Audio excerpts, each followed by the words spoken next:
பிதாவாகிய தேவனுக்கும் ஆண்டவராக இயேசுவுக்கும் ஆவியான தேவனுக்கும் மகிமையும் புகழும் துதியும் என்றென்றும் உண்டாவதாக. எபேசியர் 2ஆம் அதிகாரம் 1 வசனத்தை பாருங்கள்.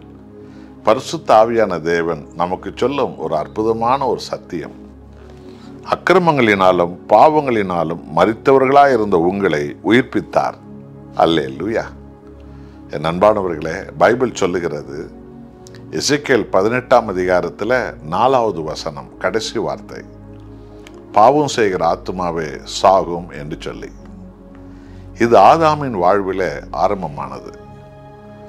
அவன் பாவம் செய்த போது அவன் 900 ஆண்டுகளுக்கு மேலாய் பூமியில வாழ்ந்திருந்தாலும் என்றைக்கு அவன் பாவம் செய்தானோ அன்றைக்கு அவன் ஆத்துமா செத்திருந்தது.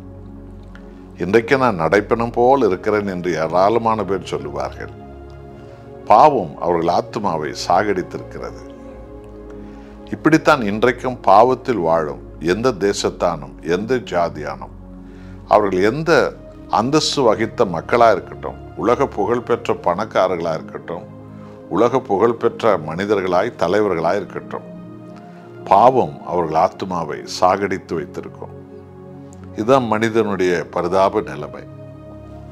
ஆனால் எல்லாரையும் உண்டாக்கின கர்த்தர் மனித உடல் எடுத்து ஆண்டவர் இயேசு கிறிஸ்துவாக இந்த உலகத்துக்கு வந்து அவருடைய ஜீவனை நமக்காக கொடுத்து பாவத்தினாலே செத்து போயிருக்கிற ஆத்துமாவை அவர் உயிர்ப்பித்தார். ஆண்டவராக இயேசு கிறிஸ்துவுக்குள்ளே நாம் இரட்சகராக மீட்பராக இயேசுவை ஏற்றுக்கொள்ளும் போது, இயேசு கிறிஸ்துவுக்குள்ளே நாம் ஞானஸ்நானம் பெற்றுக்கொள்ளும் போது நாம் பாவத்துக்கு செத்து இயேசு கிறிஸ்து உயிர்த்தது போல நாம் எல்லோரும் உயிர்த்தெழுந்து விட்டோம். அதான் முதலாம் உயிர்த்தெழுதல். என்ன அற்புதம் என்று பார்த்தீர்களா? இதைத்தான் எபேசியர் 2ஆம் அதிகாரம் 1 வசனத்தில் ஆவியானவர் சொல்லுகிறார். அக்கிரமங்களாலும் பாவங்களாலும் செத்தவர்களாயிருந்த உங்களை அவர் உயிர்ப்பித்தார். ஆமாம் நண்பானவர்களே, கடந்த காலத்தில் பாவம் நம்மை செத்தவர்களாக வைத்திருந்தது.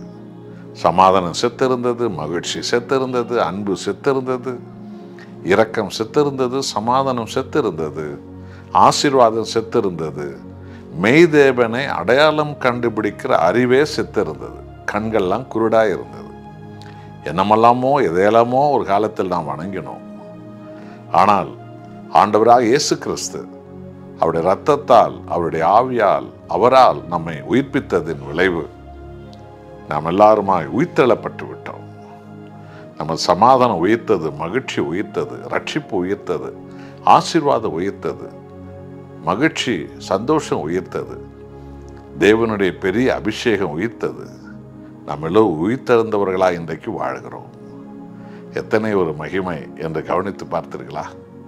இன்றைக்கும் கூட எங்கெல்லாம் பாவம் ஆளுகை செய்கிறதோ அங்கெல்லாம் ஆத்துமாக்கள் செத்து போயிருக்கிறார்கள். ஆண்டவராக இயேசு கிறிஸ்துவனுடைய வார்த்தை அவர்கள் கேட்கும் போதுதான் உயிர்த்தெழுகிறார்கள். யோவான் 6ஆம் அதிகாரம் 63ஆம் வசனத்தை பாருங்கள். ஆண்டவராக இயேசு சொன்னார், என் வாயிலிருந்து புறப்பட்டு வரும் வார்த்தைகள் ஜீவனாக இருக்கிறது, உயிராக இருக்கிறது, அது ஆவியாக இருக்கிறது என்று சொன்னார். ஆண்டவராக இயேசுவனுடைய வாயில் வரும் பரிசுத்த வார்த்தை அது உயிர் உள்ள வார்த்தை. அதில் உயிர் இருக்கிறது, அதில் பரிசுத்த ஆவியானவர் இருக்கிறார். ஆகவே தானே வேதத்தை இரவும் பகலுமாய் வாசியுங்கள் என்றால் அந்த வார்த்தையில உயிர் இருக்கிறது, ஆவியானவர் இருக்கிறார். இயேசு கிறிஸ்துவனுடைய வார்த்தை நம்ம உயிர்த்தெழ வைக்கிறது, ஆவியினால் அபிஷேகிக்கிறது. இன்றைக்கும் பாவத்தில் வாழும் எந்த ஜாதியானோ அவன் ஆத்துமாவில் செத்து போயிருக்கிறான். அன்பு, இரக்கம், தயவு, கிருபை என்பது என்ன என்று அவங்களுக்கு தெரியாது. பகை, விரோதம், குரோதங்கள், அழிவு, பொய், பித்தலாட்டம், வேசித்தனம், துன்மார்க்கம், காம இச்சை என்பதுதான் அதில் மூழ்கி இருக்கும். அதான் ஆத்மா செத்தவர்களுடைய வாழ்க்கை. ஆனால் அப்படிப்பட்டவர்களை உயிர்ப்பிக்க தேவன் இன்றைக்கு வல்லவராக இருக்கிறார். ஒப்பு கொடுப்போமா? நாம் ஜெபம் செய்வோம். அன்பின் நேசபிதாவே, எங்கள் ஆண்டவர் இயேசுவை உலகத்துக்கு அனுப்பி அக்கிரமங்களாலும் பாவங்களாலும் செத்து போயிருந்த எங்களெல்லாம் உயிர்ப்பிக்க செய்தீரே. இன்றைக்கும் அக்கிரமங்களால் பாவங்களால் பாவத்தில் வாழ்கிறவர்கள் செத்தவர்களாக இருக்கிறார்கள். ஆண்டவராக இயேசு கிறிஸ்துவின் சத்தியம் அவர்கள் வாழ்வை தொடும்போது அவர்கள் உயிர்ப்பிக்கிறார்கள். ஆகவேதான் உலகமெங்கும் எல்லா இனத்தாருக்கும் என் நற்செய்தியை போதியுங்கள் என்று சொன்னேன். உம்முடைய வார்த்தை உயிர் உள்ளது, உமது வார்த்தை ஆவியா இருக்கிறது. அது உமது வார்த்தை கேட்கிறவர்கள் உயிர்ப்பிக்கிறார்கள். அந்த உயிர்த்தெழுதலை எங்கள் இந்தியா முழுவதும் உள்ள 140 கோடி மக்களுக்கும் தாரும் தேவனே. உலகமெங்கும் இருக்கிற மக்களுக்கு ஒரு விசை தாரும். நீரே மெய் தெய்வம் என்பது எல்லாரும் அறியும்படி அறிவை எல்லாருக்கும் நீ தாரும். உமக்கே ஸ்தோத்திரம். உமது வருகையில் எல்லோரும் எடுத்துக்கொள்ளப்படுவார்களாக. உமக்கே மகிமை. இயேசு நாமத்தில் பிதாவே, ஆமென்.